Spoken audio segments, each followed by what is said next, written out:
Ya, Mbak, perkenalkan nama saya Sarmati Manurung dari Prodi Informatika dengan NIM 11S24046. Baik, pada video kali ini saya akan menjelaskan tentang praktikum kita pada mata kuliah PBO dalam praktikum yang ke-8, yaitu Spring Boot. Baiklah, di sini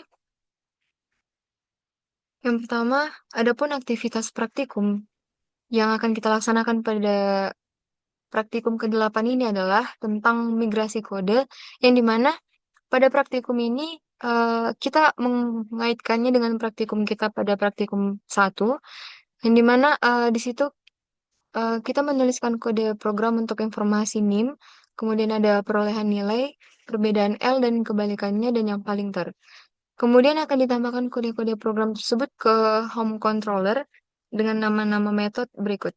Yang pertama ada informasi NIM, kemudian perolehan nilai dengan strbase 64, kemudian ada juga perbedaan L dan kebalikannya, kemudian ada juga yang paling atau strbase 64 juga.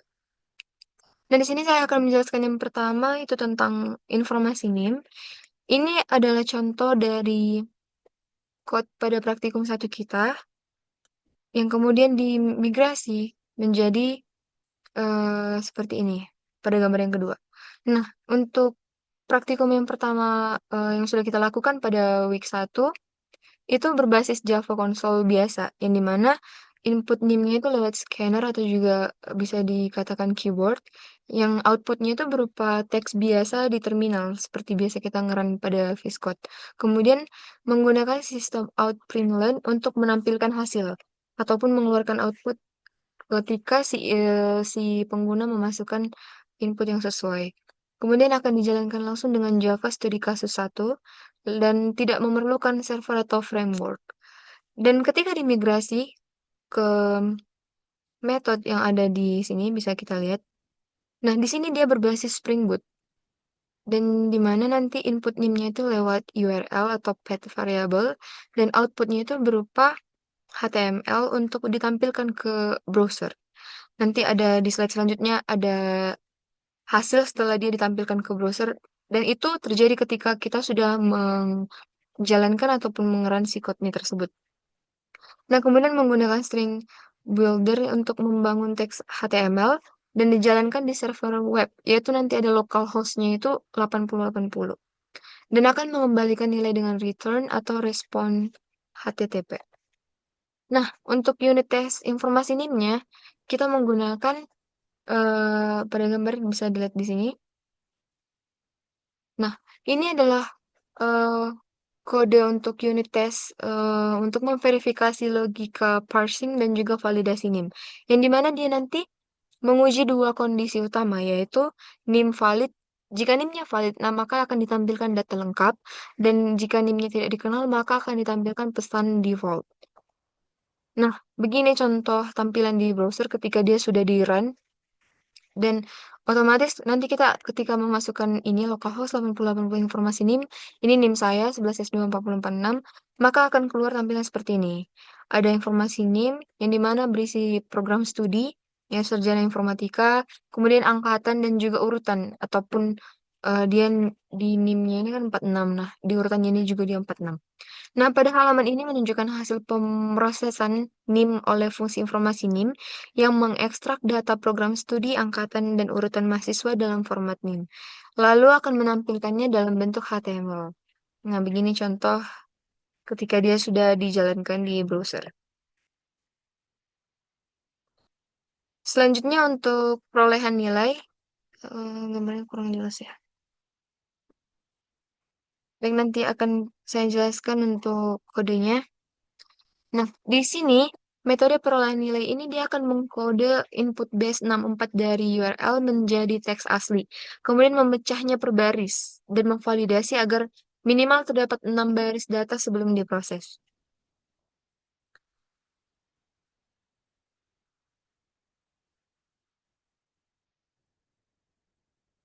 Nah, untuk unit testnya, dia akan memverifikasi bahwa sebuah fungsi atau eh, yang kemungkinan itu ada dalam kelas controller yang bernama perolehan nilai dapat menghitung dan menghasilkan grade yang benar berdasarkan data nilai yang dimasukkan oleh si pengguna nanti di dalam inputannya. Nah, ini dia untuk perolehan nilainya. Minimal harus memiliki 6 baris bobot. Nah, namun sebelum itu dia akan dikonversi ke STR base 64 yang dimana ada di sini angka, ada UAS, tugas, UTS, kemudian ada praktikum, kuis, seperti itu. Dan nanti dia akan mengeluarkan di plain ke base 64 txt-nya. Dan itu nanti akan kita run menggunakan perintah Java app base 64 dan nanti file tersebut akan dikonversi dari plain base 64 txt ke base 64. Bisa dilihat pada gambar. Nah, setelah kita run seperti yang pertama tadi, kita akan coba untuk tampilkan dia di browser dengan perintah localhost 8080 perolehan nilai dan memasukkan eh, hasil dari plain base 64 txt-nya tadi. Maka dia akan mengeluarkan perolehan nilai yaitu partisipatif, kemudian tugas, kuis, proyek, dan lain-lain, beserta angka-angkanya. Selanjutnya ada perbedaan L dan kebalikannya. Nah, di sini metode perbedaan L dan endpoint Spring Boot yang menerima input matriks dalam bentuk base64 string, lalu akan menghitung nilai L, nilai kebalikan L, dan nilai tengah serta perbedaannya. Selanjutnya ada yang paling third. Ini metode paling third ini adalah endpoint Spring Boot yang membaca daftar angka dari input base 64, lalu mencari berbagai nilai ekstrim dari data tersebut. Contohnya itu ada nilai tertinggi, terendah, terbanyak, tersedikit, jumlah tertinggi, dan juga jumlah terendahnya. Baik, kita langsung masuk kepada code yang sudah saya buat. Nah, pertama kita akan membahas untuk home controller.java-nya. Di sini saya akan menjelaskan code-nya secara singkat. Baik, yang pertama di sini ada pada line yang ke pertama sampai yang kelima, yang package sampai import Java util di sini. Ini untuk menentukan package import anotasi Spring, yaitu ada get mapping, kemudian path variable dan juga REST controller. Dan kelas utilasi Java yaitu hasmap, ArrayList dan lain-lain. Selanjutnya di sini ada REST controller dan juga public class home controller. Ini seperti biasa itu untuk mendefinisikan controller utamanya itu agar bisa menangani permintaan HTTP. Yang pertama di sini kita langsung masuk ke metode satu. Oh, namun sebelumnya di sini dulu yang get mapping public string hello hey Abdullah. Yang itu merupakan endpoint utama untuk menampilkan pesan sambutan saat diakses di root URL-nya. Selanjutnya yang ini yang hello name yang di line ke-12 sampai 14 itu untuk menangkap variabel name dari URL dan menampilkan ucapan salam secara personal. Nah, kita masuk kepada metode yang pertama itu ada informasi name. Ini untuk menentukan informasi name berdasarkan kode prodi, tahun angkatan dan juga urutan eh, si mahasiswa tersebut yang dibuat dengan hashmap yang berisi kode prefix name yaitu nama prodi, kemudian ada name untuk mendapatkan prefix, tahun, dan juga urutannya. Kemudian nanti akan disusun hasilnya dalam format HTML menggunakan string builder dan akan ditampilkan program studi, angkatan, dan juga urutan ataupun nomor angka dari si mahasiswa tersebut. Nah, selanjutnya untuk metode yang kedua itu ada perolehan nilai. Ini untuk menghitung nilai akhir dan juga grade dari data nilai yang dikodekan di base 64.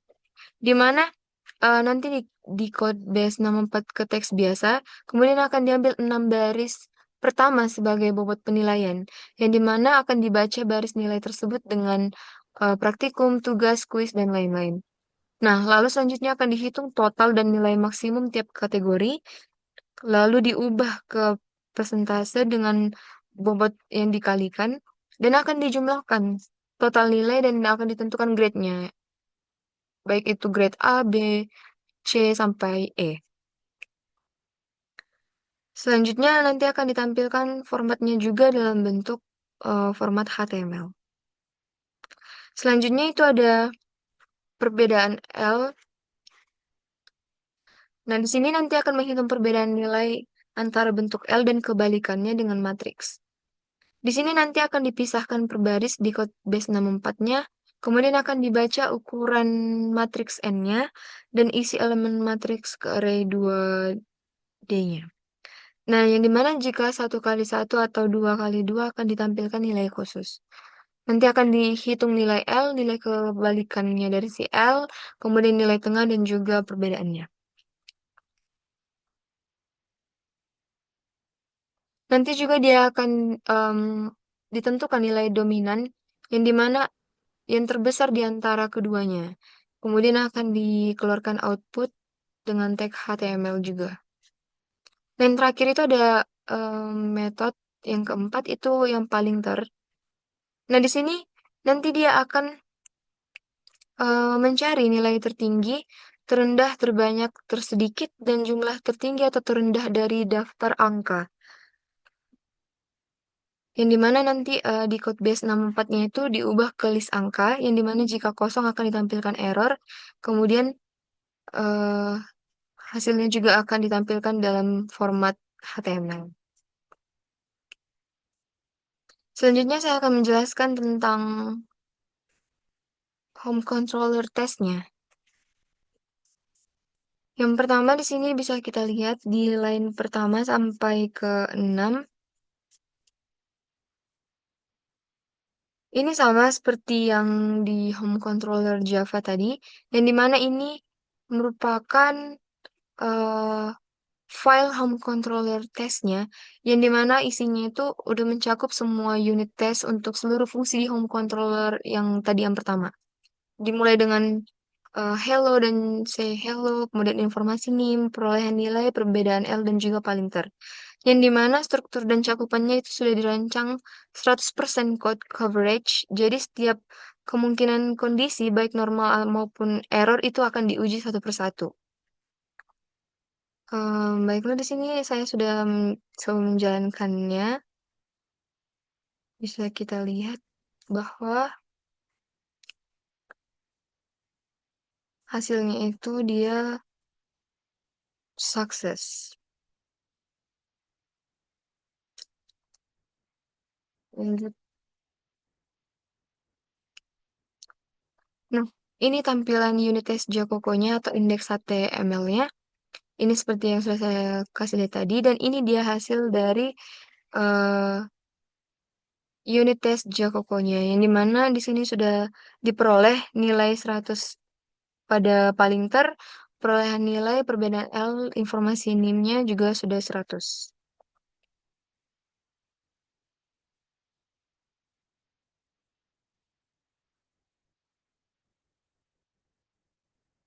Baiklah Pak, mungkin demikian yang bisa saya jelaskan untuk praktikum kali ini.